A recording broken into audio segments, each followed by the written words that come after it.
Vamos lá, meus irmãos, vamos lá, minhas irmãs, continuando aqui, nossa 8ª aula de Geografia Bíblica 1, é o segundo bloco, nossas aulas estão sendo gravadas. Estamos estudando aqui o capítulo de número 8 ainda, Geografia Econômica de Israel. E vamos voltar aqui para o nosso mapa mental, para a gente dar sequência. Para a gente fazer uma pincelada, porque eu tenho várias fotos que eu quero mostrar com vocês para a gente trabalhar no próximo capítulo. No próximo capítulo, que é o capítulo de número 14, Usos e Costumes de Israel. Então, a gente vai fazer uma ponte sobre esses dois capítulos, tá bom? Então, voltando aqui para o nosso mapa mental, turismos... Opa! Aqui.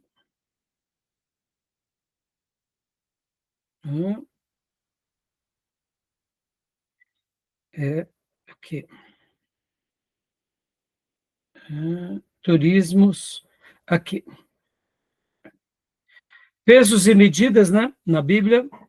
A questão do turismo sempre foi muito... O pastor Enéas menciona alguma coisa no seu livro, mostrando sobre essa importância, né, até hoje, que se tem com relação a Israel. Ele mesmo, né, faz o seu livro baseado em muitas viagens que ele acabou indo, né? Israel sempre foi um lugar muito turístico, principalmente no Antigo Testamento por causa do templo. Podem ver que as outras nações iam lá, porque era considerado como o lugar onde realmente era a casa de Deus, e isso era muito valorizado, não só pelos judeus, mas por outros povos, né? Podem ver que no Novo Testamento nós temos o etíope, que ele vai para Israel na festa ele estava ali logo na festa, uma das festas, onde Filipe, inclusive, o vê lendo o profeta Isaías, e a gente vê que, desde os dias de Salomão, logo depois da inauguração do templo, o templo de Israel era um lugar também muito acessado, né? É claro que não tanto, não nada igual quanto, de fato, os próprios judeus, né? Os judeus sempre valorizaram demais isso. Então, agora falando um pouco, por último, aqui sobre pesos e medidas, né? Bom, vocês sabem que no nosso livro-texto, essa questão de pesos e medidas, com relação a toda essa questão, né, a gente já tratou nos capítulos anteriores, né, até sobre essa questão dos termos que eram usados no Velho Testamento, eram termos bem típicos da linguagem judaica e dos povos antigos. Vocês têm que lembrar que, com relação a essa questão de pesos e medidas, cada cultura tem ali o seu costume, né, sobre essa questão. Então, podem ver que hoje, graças a Deus, uma coisa que facilitou muito são as medidas universais, né, convencionais. Isso ajudou muito para todos nós, tá bom? Então, eu acredito que essa parte aqui, a não ser que vocês tenham alguma dúvida, se querem mencionar sobre alguma planta, alguma árvore. Deixa eu até fazer uma citação também sobre isso, que é muito importante. No Velho Testamento, irmãos, aconteceu algo bem curioso. Quando Deus, né, deixou ali as leis, você pode ver que lá no Pentateuco não se devia cortar as árvores frutíferas, né? Vocês já notaram isso, não?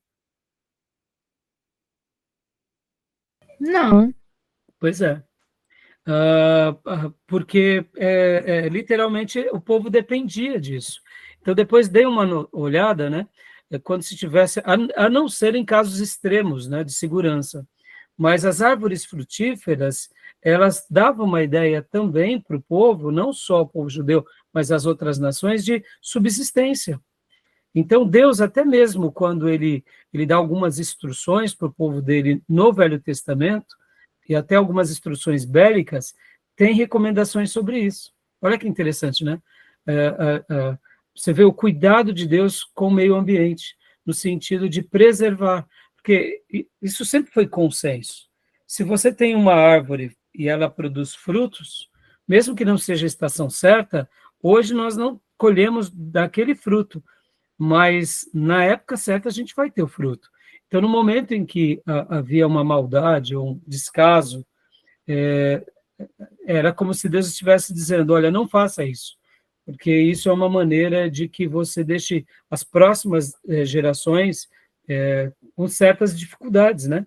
E, por exemplo, a gente vai ver agora, nesse módulo agora, um pouco sobre a questão das oliveiras. Eu não sei se vocês sabem, ali em Israel, existem oliveiras quase que milenares. Sabiam disso? Quem tiver Não.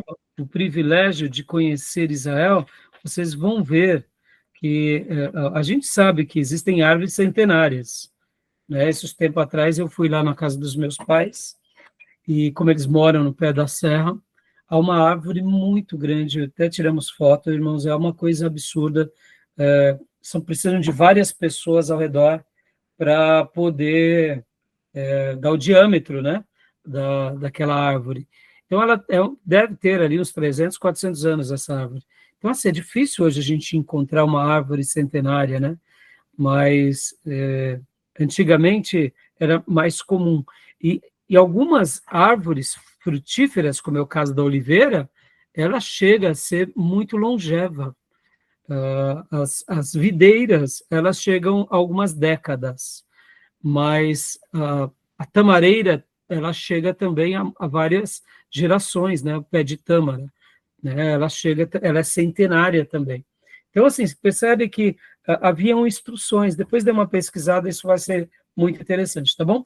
E agora a gente vai para o último capítulo, que é o capítulo 14, que é usos e costumes. E aqui a gente vai mais uma vez para o mapa mental. Eu quero poder compartilhar aqui com vocês, rapidamente, né? Para a gente poder acessar, né? Os usos e costumes de Israel. Né? Antes disso, irmãos, deixa eu compartilhar rapidamente aqui com vocês alguns materiais e livros, né? Simplesmente dar aqui a capas de alguns livros para vocês conhecerem, né? Sobre esses temas de usos e costumes de Israel. Olha só. Então, aqui, só algumas recomendações, tá bom? Para vocês, ó. Esse daqui é um dos livros do J. Packer sobre o mundo antigo, né? Ó, mundo antigo, o mundo do Antigo Testamento. Ó. A Palestina nos tempos de Jesus, certas práticas que eles tinham. Ásia Menor nos tempos de Paulo, Lucas e João. É da editora Paulus, mas é também uma outra obra muito interessante. Ó. Modelos sociais do Antigo Testamento, redescobrindo princípios de Deus para discipular as nações. Então, são livros, assim, que fica aqui algumas recomendações, né? O mundo do Antigo Testamento e vida cotidiana também nos tempos bíblicos. É muito legal esses livros, irmãos, porque eles vão dar para nós, assim, uma visão panorâmica bem legal sobre como que o povo de Deus vivia naqueles dias, tá bom? Como vocês sabem, é uma aula de geografia, e na aula de geografia a gente também trata da economia, da sociologia, das práticas. E agora, esse capítulo ele é muito legal. E a gente vai fazer aqui um pano de fundo, né, sobre tudo o que o pastor Enéas ensina nele para nós, tá bom? Pode perguntar, Beatriz. Só um comentário que eu queria fazer ainda do capítulo 13, dessa parte das medidas, né? Quando tá falando, por exemplo, construção da arca, construção do templo, tem versões que facilita melhor de a gente entender, né? Que eles não vai falar cova dos não sei quantos, eles vão falar, tem 6 metros. Então a gente consegue ter assim, uma ideia melhor de como que era, né? Sim, sim. E, inclusive, Beatriz, eu gosto muito de utilizar a NVI por isso. É claro que, inclusive agora, viu, irmãos, está um debate bem curioso, isso até foi um sinal de alerta para mim, porque as novas edições da NVI, elas estão sendo bem questionadas, inclusive pelo professor Saião, pastor Saião, Luiz Saião.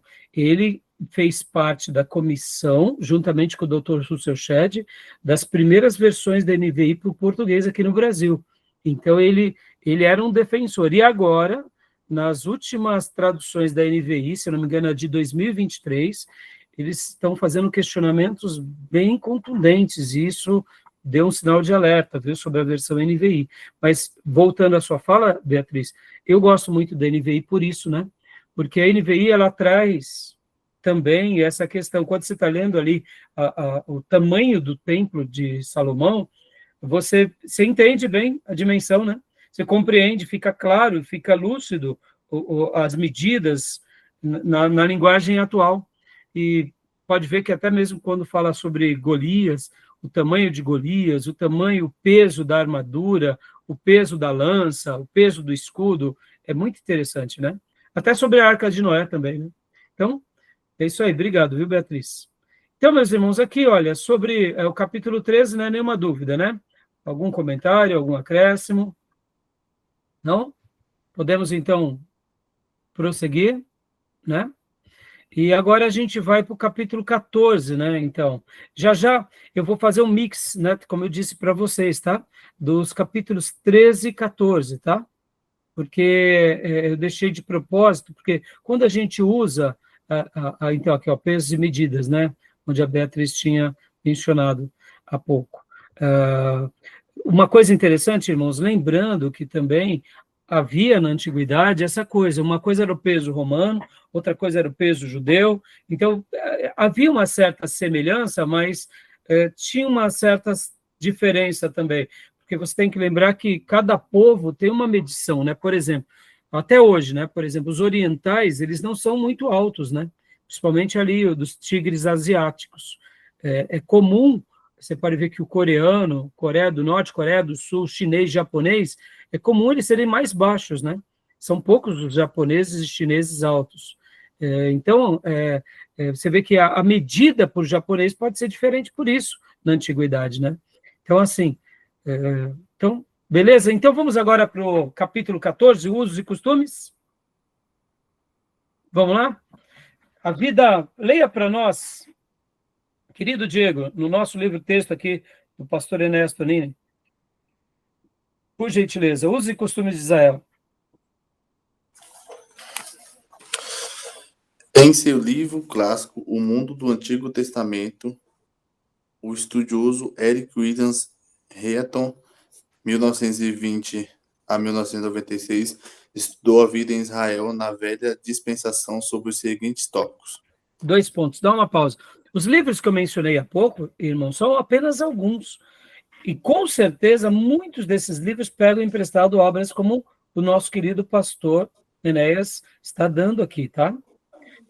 São clássicos, né? Então, assim, esses livros que eu citei há pouco são bons, mas o pastor Ernesto Nini entende até um pouco mais além, né? Ele está citando ainda um outro clássico. Deixa eu até falar esses dias, né? Você vê, irmãos, eu estive durante tantos anos com o pastor Ernesto Nini, e aí eu peguei o meu livro aqui, de geografia, que eu estudei com ele nos dias dele, e eu não peguei a biografia do meu mestre. Vocês acreditam que eu não peguei né, a rúbrica, a dedicatória nesses meus 2 livros, ou seja, livros do pastor Ernesto Nini, que eu não tenho a rúbrica, dá para acreditar um negócio desse? A gente sempre estava ali com ele, né? Então, eu me esqueci, comprei o livro, não peguei muitos outros livros do pastor Ernesto Nini, eu tenho, né? O autógrafo dele, isso é legal, né? Então, quais são os pontos que eles destacam, irmão? Por gentileza. A vida no matê, a vida na cidade, a vida doméstica, a vida no campo, a vida industrial, a vida militar, a vida civil, a vida profissional, a vida religiosa. Joia, essas abordagens aqui é muito legal. E eu queria, né, gastar um minuto aqui com vocês, mostrando, né, um pouco de cada uma dessas coisas. Né? E a gente vai hoje aqui nessa aula aqui trabalhar com um pouco mais de detalhe esse ponto. Por quê, irmãos? Você tem que lembrar, né, a vida nômade começou lá com os patriarcas, enquanto eles eram peregrinos. E eu até separei aqui para vocês, quero mostrar agora, olha só, um pouco de como eram, né, os nossos irmãos naqueles dias. Deixa eu pegar aqui para vocês algumas fotos que eu separei aqui.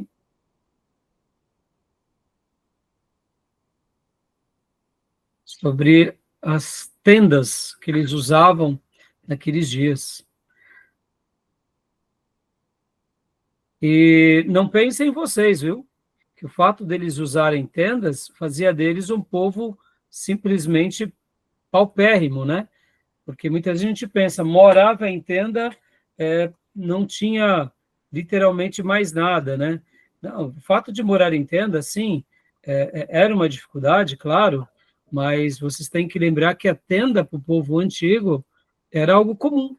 Lembram que nas aulas passadas nós falamos um pouco sobre aquele caminho que possivelmente o nosso irmão Abraão, pai da fé, nosso querido patriarca, fez no caminho central, ali passando pelo centro, né, descendo ali o Hermon, as colinas de Golã, passando ali, entrando ali pelo Monte Carmelo, depois pegando o Vale de Jezreel, né, a planície do Esdraelon, depois entrando ali em Samaria.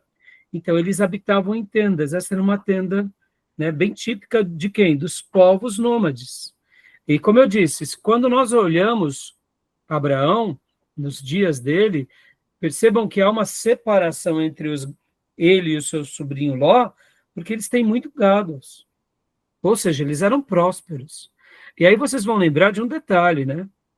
Que quando há aquela batalha daqueles reis, que inclusive capturam até Ló, que Abraão vai defender o seu sobrinho, vocês vão lembrar que havia um número, lembra quantos eram os soldados de Abraão?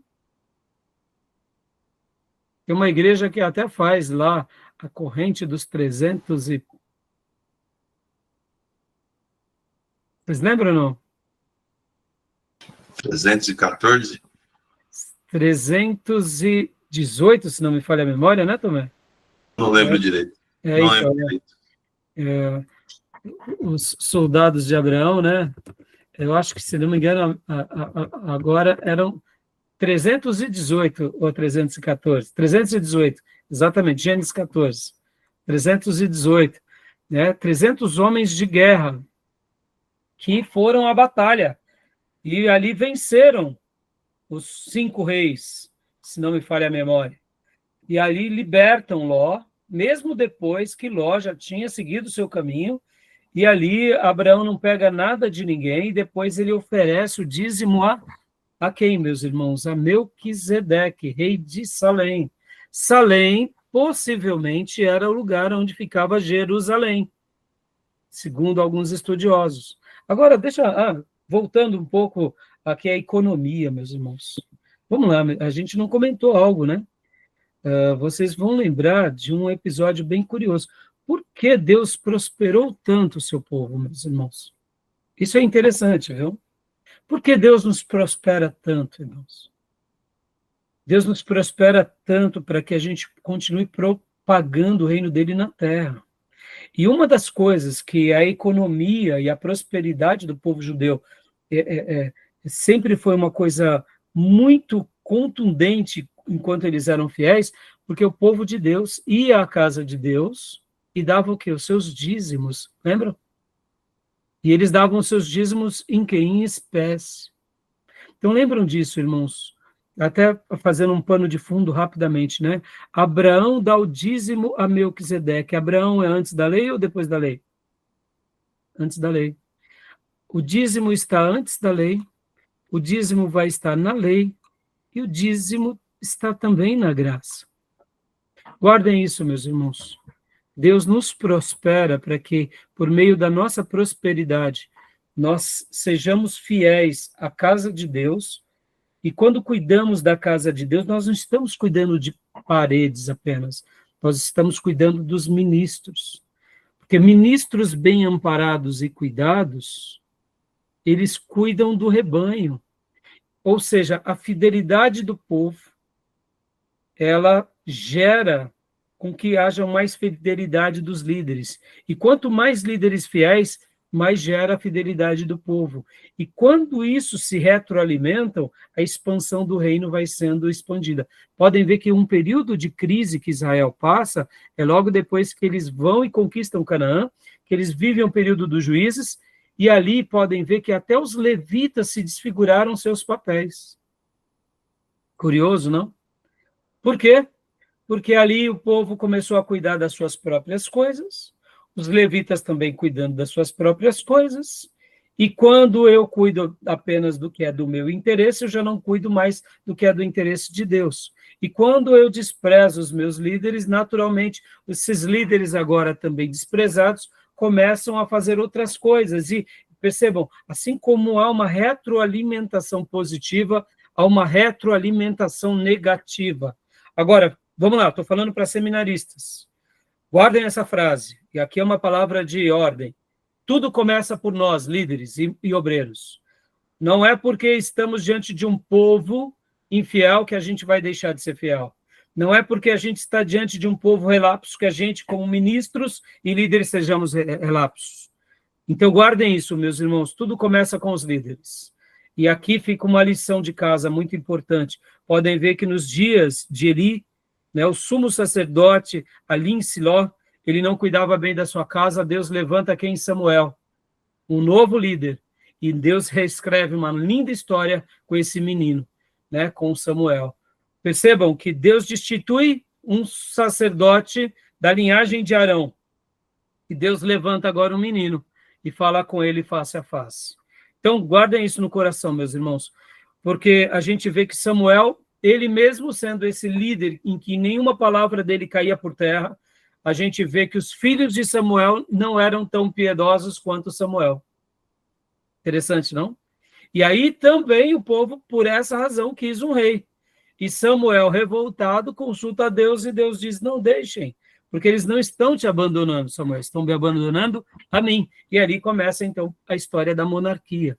Percebam, irmãos, no período dos juízes, houve uma quebra de zelo por parte dos sacerdotes que viraram até peregrinos e que foram se vender a algumas pessoas nobres da sua cidade, ali criando seus próprios postes ídolos. Vocês vão se lembrar da história do levita.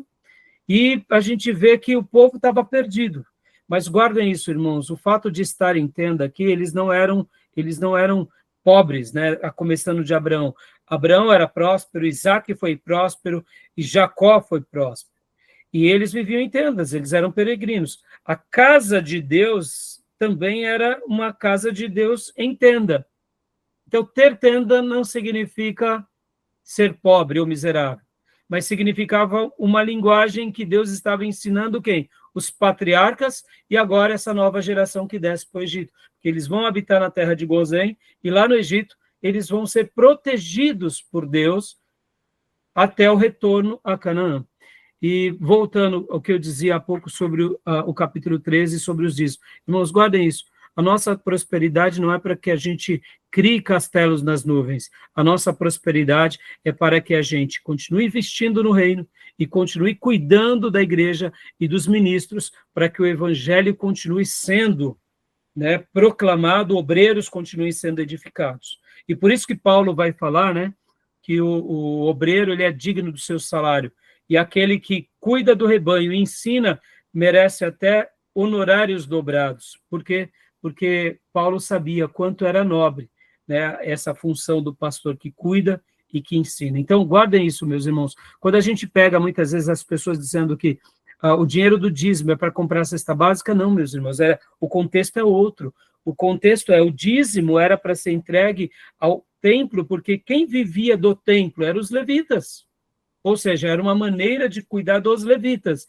É óbvio que esses levitas, agora bem cuidados, bem amparados, e esses sacerdotes bem amparados, bem cuidados, tinham mantimentos até para ajudar, inclusive, com os mais pobres. Mas essa questão da ajuda do pobre não era uma coisa exclusiva do templo. Podem ver que Deus tinha criado leis, inclusive aos agricultores, para que, por meio da colheita, quando eles passavam e faziam as suas primeiras colheitas, os pobres entravam nas plantações para pegar ali o que os agricultores não pegaram ali fazendo a sua colheita. Lembra da história de Ruth? Então, percebam que essa lei da distribuição entre o necessitado não era uma coisa exclusiva dos sacerdotes e levitas, era do povo de Deus. Todos deviam ter esse viés. Os sacerdotes, os levitas, mas os povos, os seus servos também. E principalmente aqueles que tinham mais condições, eles deveriam ser generosos. Começando com quem? Com o órfão e com a viúva. E depois com o pobre necessitado. Inclusive, o próprio imigrante peregrino, eles deviam ser muito bem cuidados, porque um dia o povo de Deus foi cuidado no Egito.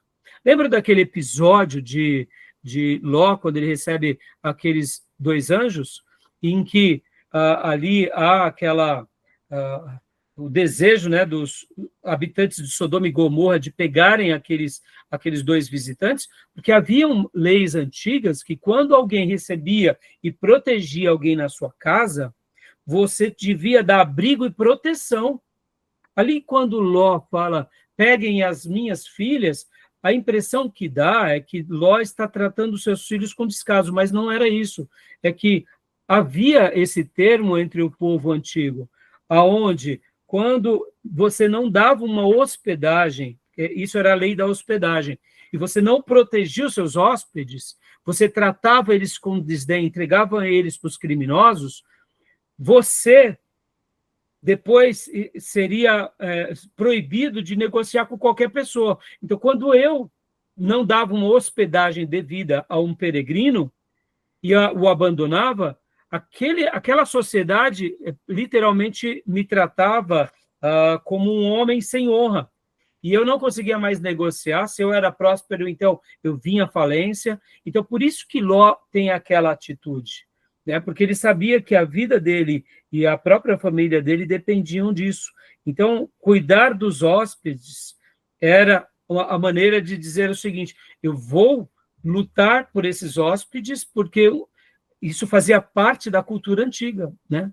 E eu sei que é muito forte naquela citação no texto, mas ali a gente entende que, de fato, aqueles homens, eles eram muito cruéis, né? E aqui, voltando à tenda, né? Mais uma tenda, até um pouco mais moderna, ainda de povos, né? Que vivem em tendas aqui na região desértica, né? Olha só, irmãos. Então, não pensem vocês, porque eram tendas que eles eram pobres, ou são, né? Existem povos que até hoje vivem em tenda e têm muita riqueza, né? Tá bom? Então, vamos voltar aqui para o livro aqui. Tudo bem? Mais alguma pergunta, meus irmãos? Alguma dúvida? Então, Diego, leia para nós aqui. Pode falar, Beatriz. Não, nenhuma dúvida, falei. Hã? Não tem nenhuma dúvida, né? Tá bom. Então, leia para nós, então, Beatriz, a abordagem desses... A gente vai passar agora, né, passamos um pouco sobre a vida nômade, a vida nas cidades, vida doméstica, e a gente vai passar de novo por esse ponto aqui, esses pontos, e já, por isso que eu disse que a gente vai fazer um compartilhar com o capítulo anterior, que eu quero mostrar algumas coisas com vocês. Aqui, pode ler para nós. A abordagem desse livro. Leia para nós, Beatriz, a partir desse parágrafo, por gentileza. A abordagem desse livro é das mais importantes e valiosas, apesar de ser um livro volumoso. A Palestina e seu hóspede, de Emma Williams Gill, é outro livro que auxilia sobremaneira o estudante da Bíblia. Em Panorama do Mundo Bíblico, Antônio Neves de Mesquita trata com muita precisão da vida cotidiana do Israel antigo. Em uma obra geral como esta, não poderíamos nos alongar em considerações pormenorizadas sobre os costumes de Israel no passado. Em rápidas pinceladas, estudaremos alguns tópicos que nos ajudarão a entender o judeu antigo e, desse modo, interpretarmos a Bíblia com mais precisão. Joia. Irmãos, agora aqui, olha só, como essa matéria é importante. Quem aqui já sofreu porque foi à igreja e ali você foi, de repente, talvez mal compreendido, porque você estava, as irmãs de calça tinham cortado o cabelo, ou o irmão não estava de social? Quem já passou por algo assim? Ou você conhece alguém que já passou por isso? questões de usos e costumes, não é? Percebam que essa matéria, se os irmãos dessas igrejas mais simples fossem criteriosos de estudar um pouco, como o pastor Enéas Tonini recomenda aqui, assuntos mais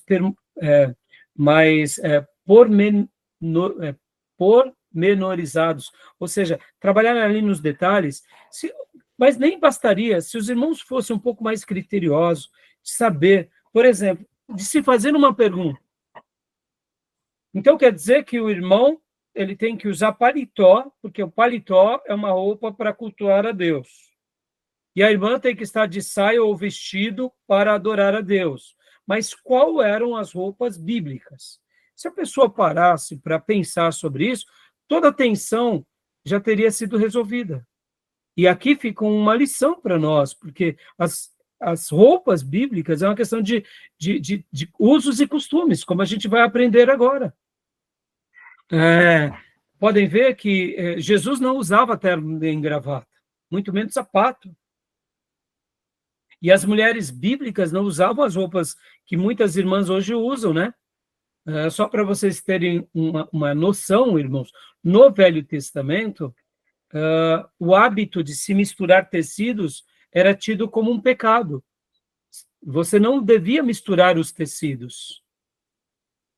Eles tinham hábitos, faziam parte da cultura do Velho Testamento, né? Hoje nós vemos a mistura de tecido com muita facilidade, né? Então, percebem que essa questão é uma questão muito simples. Quando a gente quer e aprende um pouquinho sobre ela, a gente é esclarecido de um monte de coisa e a gente começa a ser, eu diria, ser liberto de um monte de ensinos errados, que hoje esses ensinos eles recebem o nome de doutrina, mas não tem nada de doutrina, né, irmãos? Porque, na realidade, eles são ferramentas, né, como eu posso dizer, costumes dos povos de hoje, né, não os povos antigos. Então, eu vou mostrar aqui para vocês agora como eram as casas do povo de Deus na antiguidade, tá bom? Vamos lá, olha aqui. Ó. Essa daqui é uma foto muito legal que retrata muito bem uma casa antiga, olha só.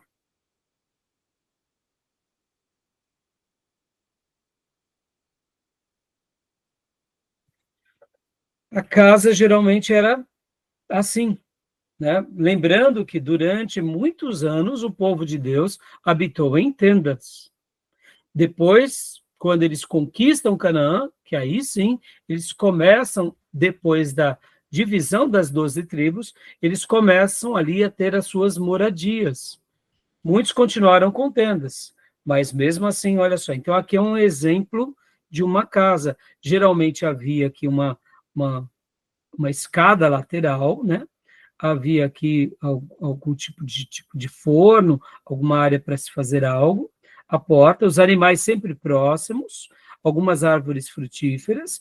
Aqui um telhado, eu não sei se vocês conseguem ver, mas eu vou tentar aumentar essa imagem. Aqui, ó, vocês conseguem ver que são madeiras nessa foto? Né? São madeiras, essas partes aqui. Então, é como se fossem madeiras. E aqui esses tetos, geralmente, eram tetos feitos de madeira, colocados também palhas sobre eles, e aqui em cima era chamado o eirado, onde o que eles faziam aqui? Eles trabalhavam, eles colocavam geralmente as plantas, as hortaliças para secar, e assim eles iam preparando, aqui era um lugar de trabalho, onde eles faziam as suas atividades. Vocês lembram daquele episódio em que Jesus está pregando numa casa e eles destelham o telhado? Sim. Geralmente, algumas casas ainda tinham uma certa abertura aqui, para quê? Para eles descerem com por exemplo, né, os cereais que já estavam secos para o consumo. Então, olha só como é interessante, né? Dá para a gente ver um pouco como é a casa de um judeu, tá bom? Deixa eu pegar uma outra foto aqui.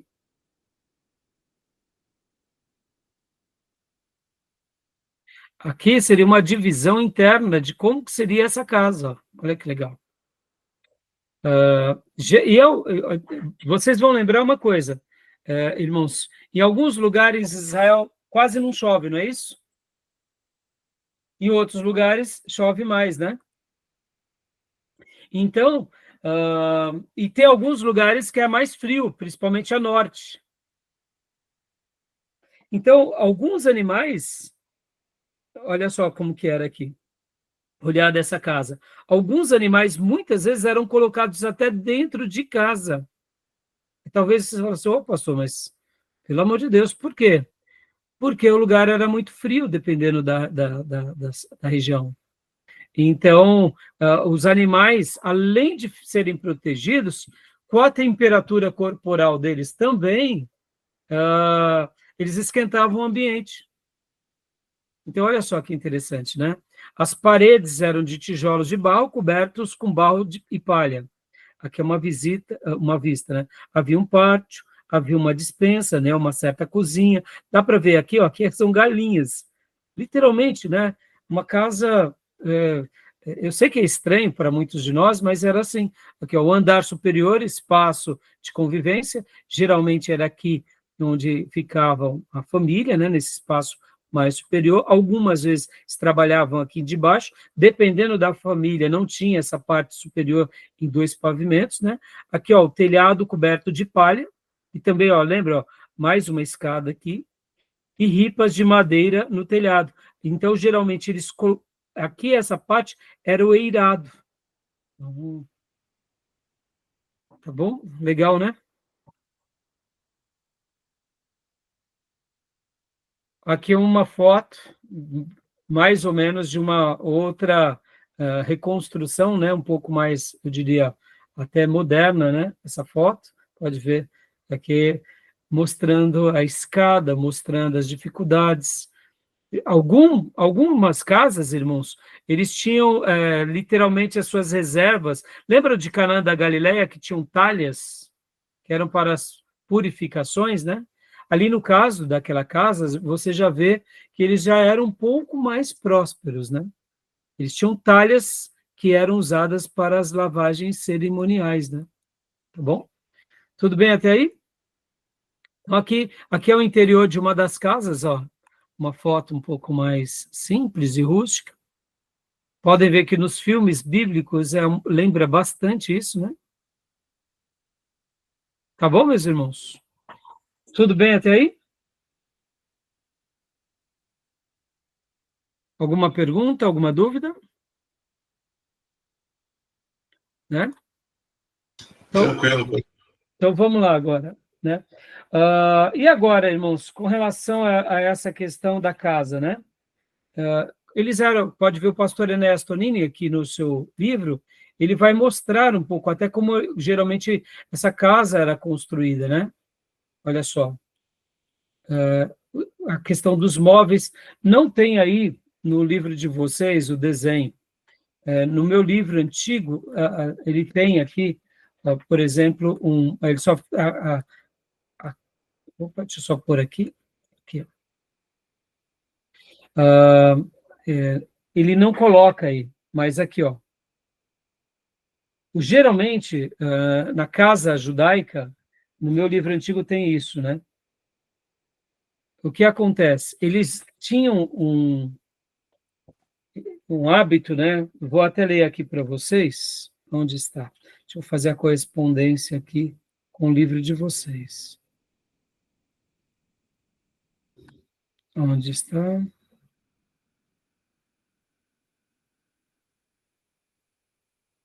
Acho que essa parte aqui.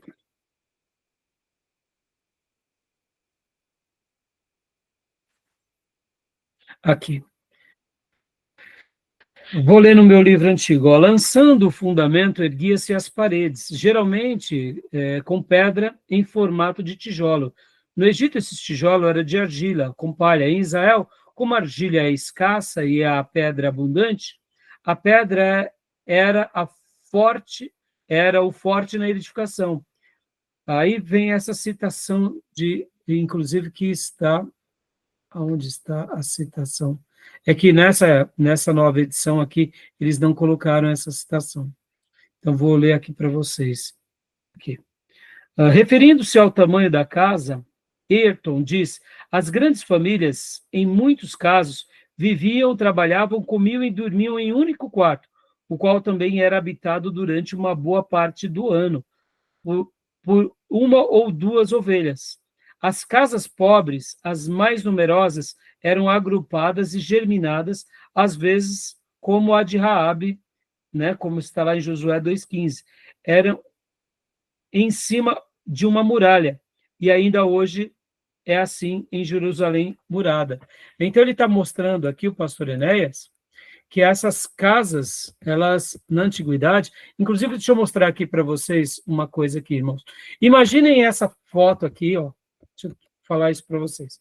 Imaginem aqui, essa foto que eu acabei de mostrar há pouco para vocês, ela está, no caso, como uma casa única, tá? Mas imaginem vocês, vamos supor aqui, que aqui não fosse uma área de campo, tá? Mas aqui fosse mais uma cidade lá em Jerusalém, nos dias bíblicos, em que tinha uma casa, aqui do lado tinha outra casa, aqui do lado tinha outra casa. Então, o que acontecia nas histórias antigas? Uma casa estava do lado da outra casa, e é separado, mas elas se interligavam pelo eirado. Então, geralmente, quando a gente vê, por exemplo, como a gente vê na passagem bíblica lá, onde houve a ceia de Jesus, o cenáculo, né, no caso, muitas vezes esses lugares aqui, em algumas casas, se tornavam no cenáculo. Então, as reuniões antigas dos nossos irmãos, como que eles faziam? Imaginem vocês, como eu disse há pouco, que logo aqui, do lado, estavam as outras casas. Então, peraí, deixa eu só mudar aqui com vocês. Peraí, só um minuto. Aqui.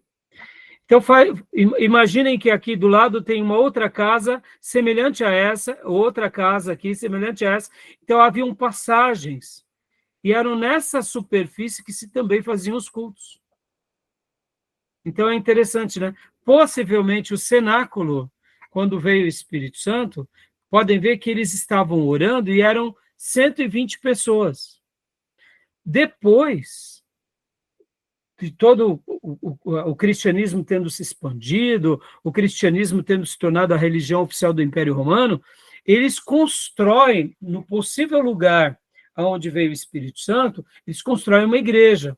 Assim, eles vão fazer também já lá em todo Israel. Em quase todos os lugares, a gente já vai ver, por exemplo, no Getsemane, eles constroem uma igreja, porque são lugares em que deduzem que foram os lugares clássicos, onde Jesus passou. Então, mas por que eu estou falando isso aqui para os irmãos, né?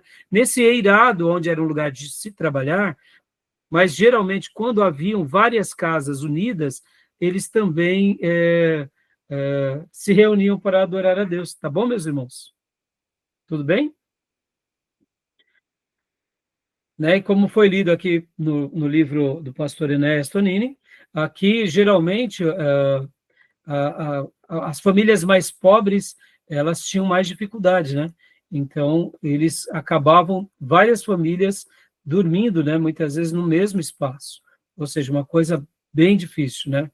Para os nossos irmãos do passado, tá bom? Falar um pouco aqui sobre, olha, aqui os móveis e utensílios, né? Os móveis e utensílios hebreus é bem interessante também. Tinham camas, né? Mesas, os pratos, né? Vamos lá. Os assentos, alguns tinham talheres, né? Como eu mencionei para vocês, mas mesmo assim, nem todos tinham. Leem para nós aqui, irmã Elisângela, essa parte dos talheres, por gentileza.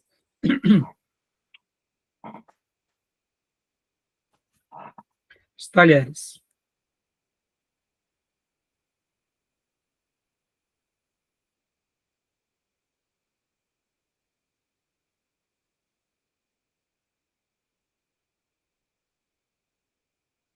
Irmã? Está com o áudio bloqueado. Desculpa. Pronto, foi nada. Garfo, faca e colher. Como as que usamos hoje, não havia. No centro da mesa ficava o prato com o alimento e cada um molhava nele o pão. Jó 13, 26. Ou tirava a parte de alimento. Com uma faca grande, cortava-se o pedaço de carne, quebrava-se o pão, tomava-se o peixe e com a mão levava-se à boca. Né? Então, só para vocês, né, é claro, existiam coisas bem parecidas com as nossas, sim, mas ainda tinham as suas questões diferentes, né? A questão da mesa, por exemplo, aqui, olha como que era a mesa. Deixa eu mostrar essa foto aqui para vocês, ela é bem interessante, olha que legal. A mesa. Lembra que eu comentei que ela lembra muito, ó, tá vendo? É uma mesa de centro, ó.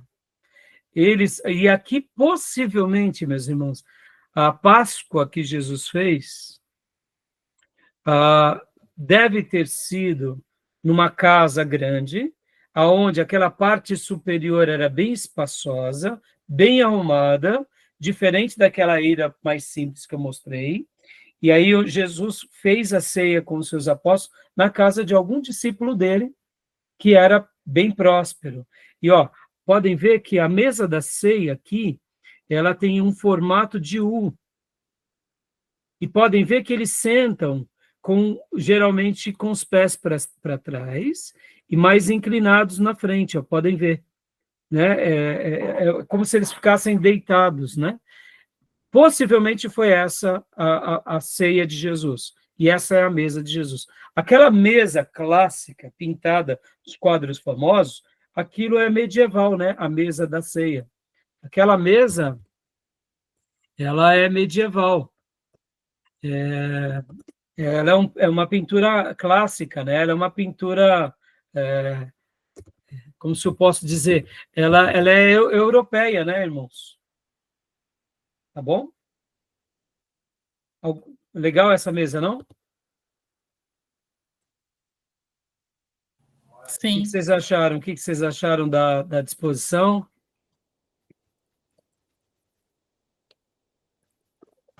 Eu achei legal a parte que eles estavam falando da questão das roupas, que lá na série do The Chosen eles mostram um pouquinho disso, que aqueles que estavam com roupa de 2 tecidos estavam imitando os gregos. E aí os judeus não gostavam, né? Sim, sim. Mas eu não entendi direito como que é o negócio. Explica de novo. Aquela parte que estava falando das roupas, que não podia usar vários tecidos, na série do The Chosen mostra que os judeus que colocavam 2 tecidos é como se eles estivessem imitando os gregos, né? Os romanos.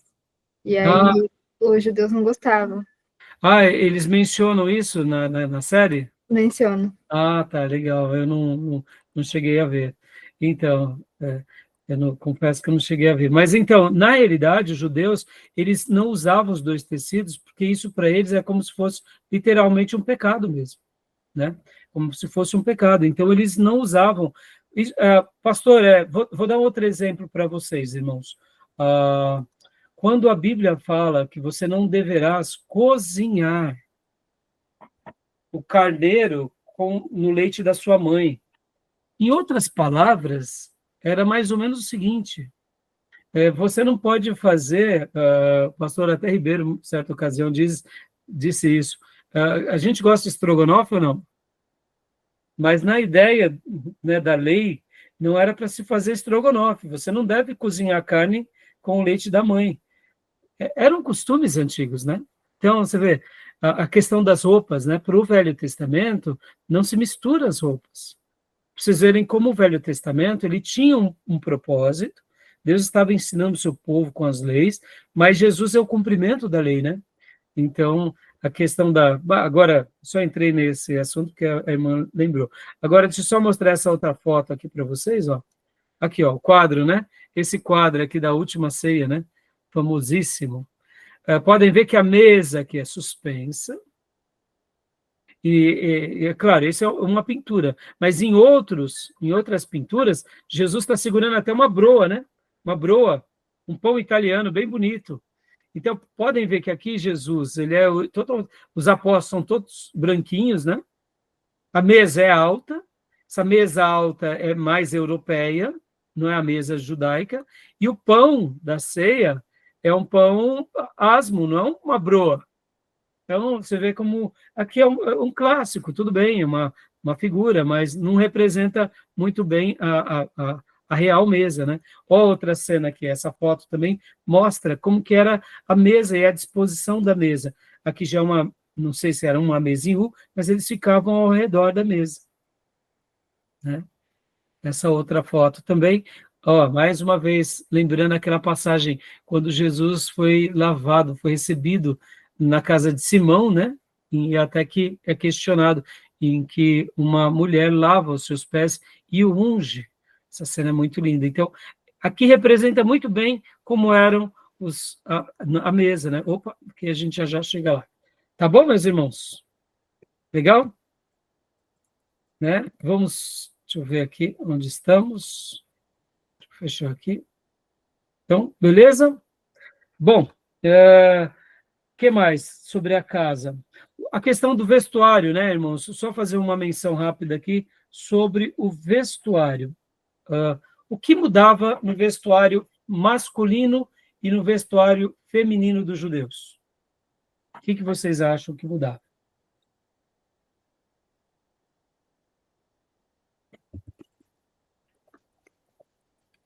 A cor, será?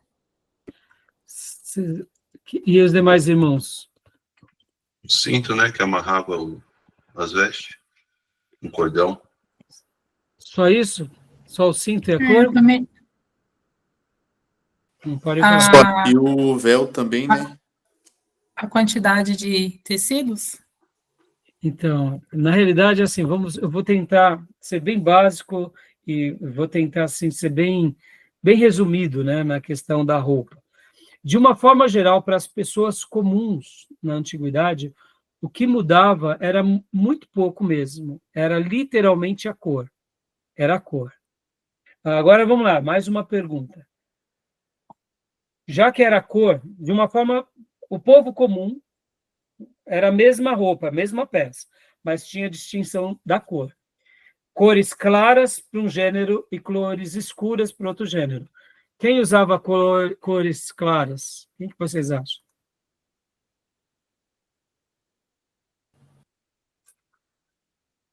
Eu acho que os homens, né, professor? Não. Os homens usavam o quê? Cores Usava claras. mais branco, né? Por quê? Por quê? Aí você me pegou. A irmã deu uma boa dica. Os homens usavam claro. Por que a irmã acha que os homens usavam os claros, irmã?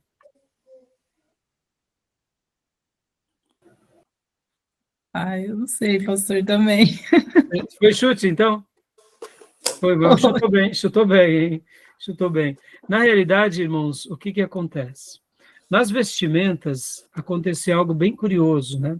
Nas vestimentas, os homens usavam claro, porque o claro e as mulheres escuro, bem simples. As mulheres, elas menstruam, entendeu?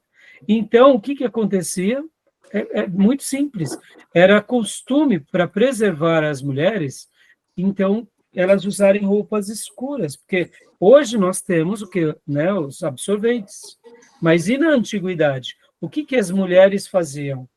Elas usavam trapos, elas usavam panos, e muitas vezes elas estavam, vamos supor, né, trabalhando e de repente havia um fluxo sanguíneo. Elas pegavam um pano e colocavam, mal dava para chegar em casa.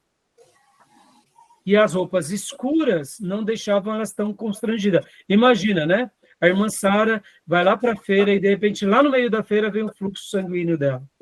Algumas mulheres costumam dar sinais, mas outras mulheres não dão sinais. Então, as roupas escuras eram consenso. E é por isso que o profeta... Lembra daquele texto que diz que os nossos atos de justiça são como trapos de imundícia? O que eram trapos de imundícias na Bíblia, irmãos? Eram absorventes usados. Então, a nossa autopiedade, no sentido de uma religião autorredentiva, as nossas autojustiças são para Deus como panos usados no fluxo menstrual das irmãs, totalmente descartáveis. Ou seja, não serve para nada. Interessante, né? Olha só, como é bom conhecer aqui as histórias, né? Agora, aonde entravam as roupas diferentes aqui, para a gente ir para essa questão das vestimentas?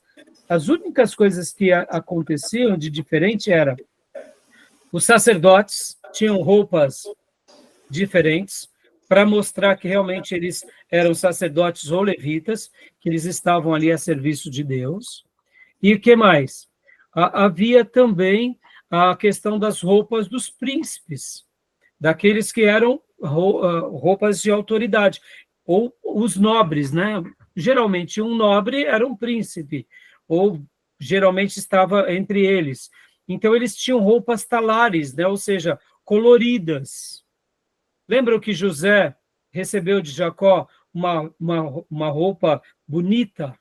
Ali era já ali uma preferência. Ali a gente não pode negar. Quando alguns fazem a leitura que Jacó tinha uma predileção maior para José, de fato era mesmo, porque a roupa dos outros 10 era mais comum e de José era diferente. E geralmente vocês podem ver que na Bíblia vai ser roupas talares, vestes talares. Talares é de autoridade. Então, hoje, por exemplo, um príncipe chegava com uma roupa diferente, é uma autoridade. Por que uma autoridade? Porque ele tinha poder monetário, ele tinha influência financeira, ou ele era uma pessoa reconhecida na sua família, ou ele era um patriarca muito estimado, ou ele era um sacerdote. A roupa sacerdotal também era uma vestimenta talar, de autoridade, porque ele representava o pastorado.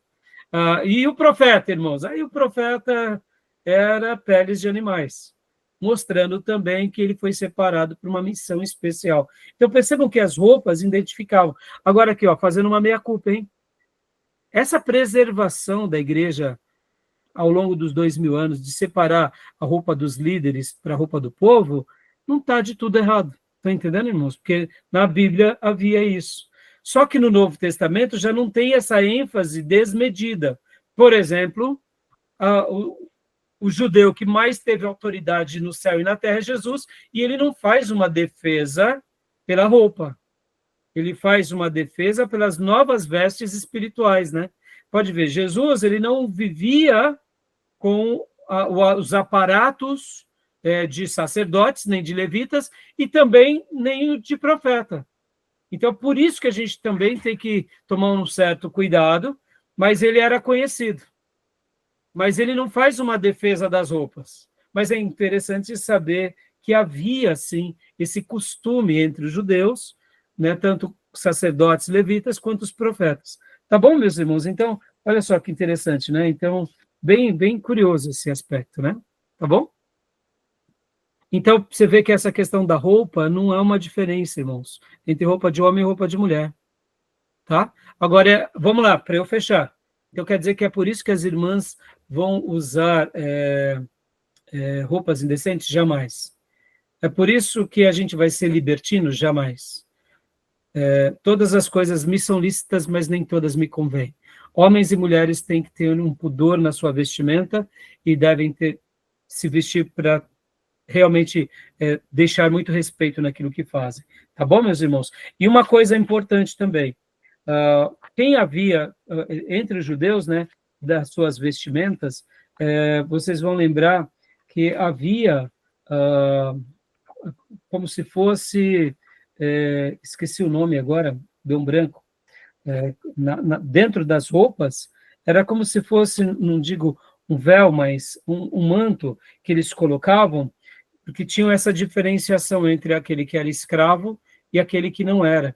Então, geralmente, era como se fosse um véu que demonstrava aquele que já era livre e daquele que não era. Porque vocês têm que lembrar que nos dias do Império Romano, muitos judeus se tornaram escravos também, né? Então, só lembrando essa diferenciação. Tá bom? Beleza, meus irmãos? Sobre isso, tudo bem? Mais alguma pergunta? Nenhuma. Nenhuma, tá bom? Vocês verão que, inclusive, mais um detalhe que me lembrei, meus irmãos, haviam vestes de luto, né?